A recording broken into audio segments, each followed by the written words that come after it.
An unidentified individual known only as Geezer Bandit robbed banks in Southern California on several occasions. At least 16 banks have allegedly been robbed by this enigmatic old man, many of them in the San Diego region. Surprisingly, this elderly man, who appears to be stunted, has never been apprehended.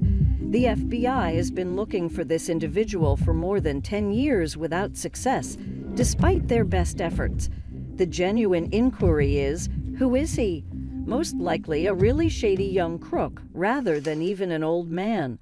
On Friday, August 28, 2009, at 11:47 a.m., the elderly guy committed his first robbery. There's a good reason why the time and day matter. The thief has always had a talent for committing a robbery at the ideal moment. He robbed 16 banks in all over the course of the next 2 years. Of these, 11 were robberies that took place in San Diego County. Geezer committed his final known robbery on December 2, 2011, and then vanished without a trace. Wait until you see what happened next. You won't believe this. It's not surprising that the bandit went into hiding after the final one, the 16th Geezer robbery, given how flawless the first 15 crimes were. Because this theft was far from flawless, it was the most recent one that disclosed many intriguing data about the criminal. Simply said, the offender left a few clues that identified him. Later, we'll return to that. The normal robber's game plan is to enter the bank as a client, offer the teller a note, point a revolver at them, and command them to pay over money or risk being shot. What do you think? Were these robberies all carefully thought out or not? The Geezer Bandit's heist plan was exceedingly straightforward but ineffectual. One of the messages specifically stated, "Give me $50,000 or I'll kill you." There aren't many words, yet they're simple and obvious. Typically, the robbery lasts for 3 minutes before the elderly man departs and vanishes. He constantly makes an effort to blend into the background during the robberies, and when he enters and leaves the bank. He has committed 16 robberies, yet the cops have never chased him. The burglar is thought to be an elderly man in his 70s or 80s, who is left-handed, around 6 feet tall, between 190 and 200 pounds, and of ordinary build. But as the robberies continued, the FBI started to wonder who the individual was. It was suggested that this man was younger or middle-aged and was wearing a silicone mask and gloves rather than being an old man. Truth be told, there are a lot of facts and hints that support this version. Most banks have video surveillance systems, therefore there is a ton of visual proof of the old man that was captured on tape. All of these video clips reveal a few of Geezer's qualities. Nobody ever found his clothing as alarming as his criminal behavior. First of all, he frequently wore layers of clothing. Second, he wore all of his hats, from the common snapbacks and baseball caps to the more fashionable English hats, tucked down. Third, he covers his eyes by donning glasses all the time. The majority of the time, these were thick-lens normal spectacles, but on occasion, they were tinted sunglasses. The most of the time, the old man wears ordinary clothes like coats, shirts, blazers, and slacks. However, during one heist, the old man wore a tracksuit, sneakers, and strangely enough, rubber gloves. The old man's employment of a little pistol, a black .38 caliber revolver, and the fact that he has never actually shot it in any of the 16 robberies are both peculiarities. Surprisingly, Geezer always carries his rifle low and close to his body in his left hand. Investigators are aware that the elderly guy targets banks and retail centers for his thefts, but they know very little about how he flees the crime scene and hides. There has only been one confirmed sighting of the elderly man outside the premises during the 16 Geezer robberies. Do you believe that there are other people that carry out these crimes in Geezer style? Monday, June 7, 2:53 p.m., the offender strolls into an Albertsons supermarket. The elderly man quickly exits the building with the cash and his hands in his pockets after about 5 minutes. As usual, he is undetectable, and passers-by are not even aware that he has committed a bank robbery. The thief then runs behind a white bus to conceal. A white vehicle emerges from behind the bus and leaves after a minute has passed. According to the investigators, the robber fled in this white automobile. Unfortunately, the poor image makes it difficult to distinguish anything other than the car's color, as well as the make and number plate number. However, the type of car it was will soon be revealed. Friday, December 2, 2011, at 5:39 p.m. Since August 2009, the offender has been sought after, and nearly every bank employee was aware of him.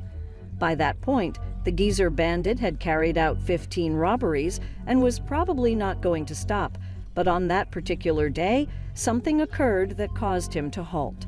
The suspicious old man walked into the premises and, as usual, made his way to the checkout. He had a planner in his possession. It was tucked under his right arm. Additionally, the robber was holding paperwork that appeared to show that he had reportedly carried out a legal banking transaction. Everything appeared to be in order. Geezer delivered him a note demanding a specific amount of money as soon as the thief approached the cash register and employed his go-to technique, setting the planner on the register. He then opened the planner and took a white plastic bag and a handgun out. The robber threatened to shoot the cashier if she didn't agree with his demands while pointing the gun at her. The cashier did not hesitate and promptly cooperated, despite the fact that she knew who it was. The clerk put some other items in the white plastic bag that contained the money in addition to that. The ink was also contained in a bag. Geezer took his time leaving the premises after getting the money, as is normal for him, and avoided drawing attention. How will you feel if you are at the cashier's point in front of Geezer? Then, though, something unexpected occurred. The money bag exploded on the way out of the bank. The truth is that the money given to the thief this time was secured by a unique device inserted inside the stack of cash that, upon any effort to open it illegally, permanently stains the banknotes with durable paint, rendering them useless. The item eventually detonated, shocking the bandit, who had never experienced anything like it before. The thief and the cash were obscured by smoke and crimson paint from the dye pack. The robber was shown on camera, bending down to grab the man's money and possessions. Geezer needed to go right away because he had drawn notice from onlookers. The thief dropped his planner in his haste. The bandit rushed through the parking lot of the bank after taking what he could. Yes, you heard correctly. A 70-year-old man suddenly sprinted with the agility of a man half his age. Later, witnesses claimed to have seen a white BMW, likely a 5 Series, driving away from the bank heist scene. Although it is unknown if the car is related to the crime, a car very much like it was observed during the robbery at the Albertsons store, and it is most likely that this car was the getaway car.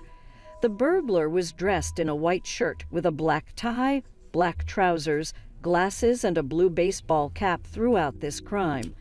Although the robber was described as an older white male, it's possible that he was hiding his genuine physical attributes by donning a fake mask and gloves. Without a doubt, this was the Geezer Bandit, and his attempt at a successful robbery failed. The first of 16 failures. The perpetrator then vanished without a trace. But is it really possible for an elderly man to loot 16 banks in 2 years without being apprehended? It is even less likely that he is an elderly man, given the failure of his most recent robbery. The following information could lend credence to the idea that this man is actually younger and middle-aged rather than old. This individual may be wearing a silicone mask and gloves that are specifically designed for him. First off, he constantly has garments on much of his body, including his glasses and hat. It's possible that he's doing this to conceal his true physical characteristics. For instance, in this picture, you can notice that his left hand's wrist kind of oddly resembles the wrist of a glove. After all, if it really is an elderly man, it would be absurd for him to rob a bank while wearing nothing but a hat and sunglasses. It's also important to note that the robber did not utilize his voice to make the demands during the robberies. Instead, he just distributed notes that had been prepared in preparation. This could also mean that the man was hiding his true voice, which most likely wasn't senile at all. Another intriguing detail is that during one of the robberies, the elderly guy reportedly entered the bank carrying an oxygen tank and breathing through connecting tubes. In all honesty, it's difficult to imagine an elderly man robbing a bank while wearing an oxygen tank and breathing tubes. Guess what the age of the person with the name Geezer might be. Therefore, it was most likely just another devious heist by a cunning robber. What inferences can be derived from the most recent robbery committed by the Geezer Bandit? Even though he didn't obtain the money, he didn't leave any other tangible proof beyond a lost planner. The police hoped the thief had left his DNA there. They may have conducted the inquiry in that situation in the same way they did for Joseph James D'Angelo. Just a reminder that the murderer was discovered utilizing the genealogical search engine GEDmatch. However, based on the lack of news, it appears like nothing was accomplished. The primary factor that the authorities once more questioned was the robber's age. The offender fled when the bag detonated at a startling speed that an elderly man running with an oxygen tank could never have achieved. A bank teller by the name of Melissa Teixeira gave some crucial information a few years ago. She was the teller who the bandit confronted during the Heritage Oaks Bank heist, since she was the one he demanded money from. The Geezer Bandit committed his 14th robbery on May 27, 2011. Melissa tried to take advantage of the fact that she was witnessing a robbery at the bank she works for. She initially intended to hit the panic button, but the offender seemed to notice and raised a revolver to her face. Then, quietly observing him as he gathered cash for the bandit, she jotted down his features. I am aware that he wore a mask. His face color seemed terribly odd when he initially entered. It nearly appeared waxy. I observed that the ear center was punctured by a circular hole, and I realized it was a mask, Teixeira said. Melissa also suggested that the robber was between 20 and 30 years old. Later, she revealed another convincing fact, that it was a young man wearing a mask. Classic masks used by criminals in robberies immediately arouse suspicion even before the robber enters the bank and gets to the cash register. Geezer Bandit may have been guided by the principle that everything that is brilliant is simple. He may have thought, why put on a classic mask if you can put on a new face and under the guise of an old man, be in and out of the bank as if nothing had happened? In this way, he entered the bank quietly without arousing any suspicion and hid his face. It is worth noting that after the old man supposedly ended his activities of robbing banks, there were more and more cases of robberies where the criminals also used silicone masks. Silicone masks, when used properly, look extremely realistic. Cashiers and witnesses who are in a state of shock and stress during a robbery would have a hard time distinguishing a real face from such a silicone mask. The Geezer Bandit mask, on the other hand, looked like a mask made by a Hollywood company. Detectives later served a search warrant to a Hollywood mask company, seeking the names of all customers who had purchased the old man mask. But apparently the investigators never found their man. Hook 9. Maybe he created the mask himself to prevent anyone from covering the gaps in this crime scene. What's your thought on this? There are several versions of who could be the bandit. One theory was that the Geezer Bandit was a Cal Poly student. No real evidence, though, but given what cashier Melissa Teixeira said, anything is possible. She shared some very interesting information. About 2 weeks before the robbery at Heritage Oaks Bank, where she worked at the time, a young, thin, white man with blonde hair came into the bank and behaved very suspiciously. He asked about bank accounts, inconspicuously looked around, and seemed very unhappy. The identity of this man has never been established, but it may well have been the Geezer Bandit because, apparently, he always prepared carefully for his robberies. He always calculated the times when security was low. He was calculating the times when there would be a lot of cash. This was definitely someone who understood how things worked, which made investigators begin to wonder if this man was trained in law enforcement. The execution of his robberies was unmistakable, and once he made a serious mistake during the last robbery, the culprit immediately disappeared. Surprisingly, now the robber can't be prosecuted, and we will soon find out why. Hook 10. His heist techniques were much more successful than the FBI's search for Geezer. When the criminal was wanted, a reward of $20,000 was offered for information leading to the arrest and conviction of the Geezer Bandit. Ordinary citizens had a monetary incentive to help the investigation, but no one provided such information. So where has the notorious burglar gone?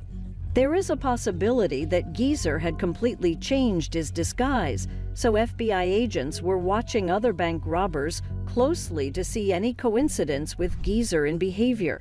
Investigators also stated that the old man may have simply stopped robbing banks. In most cases, however, criminals continue to commit robberies until they are caught. This may have been different. After the botched robbery and the exploded bag of money, the criminal realized that the police might very well know that he was not an old man at all, given the speed with which he was running away.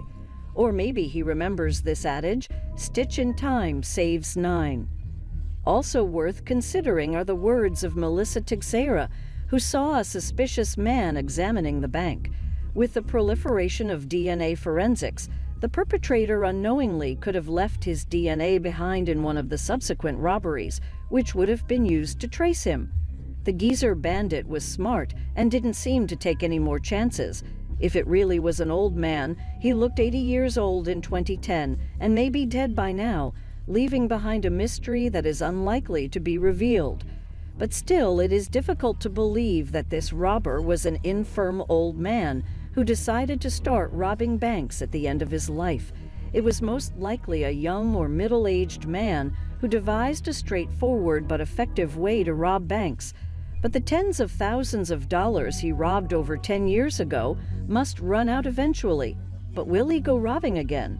Even if the Geezer Bandit was identified these days, he could no longer be charged with ARIMA. The federal statute of limitations for bank robbery is 5 years, and the California state statute of limitations for robbery is 6 years. That's good news for the criminal, but laws like this are astounding. The FBI announced that the Geezer Bandit case officially closed because the burglar can no longer be prosecuted. It looks like we may never know who the mysterious burglar was. So if Geezer Bandit were to be apprehended today for carrying out similar robberies at banks or other institutions, what would the FBI or law do? There's one thing even more terrifying than this story, and it's what your life would be like without watching more of our videos. I should fuck her in the Benz.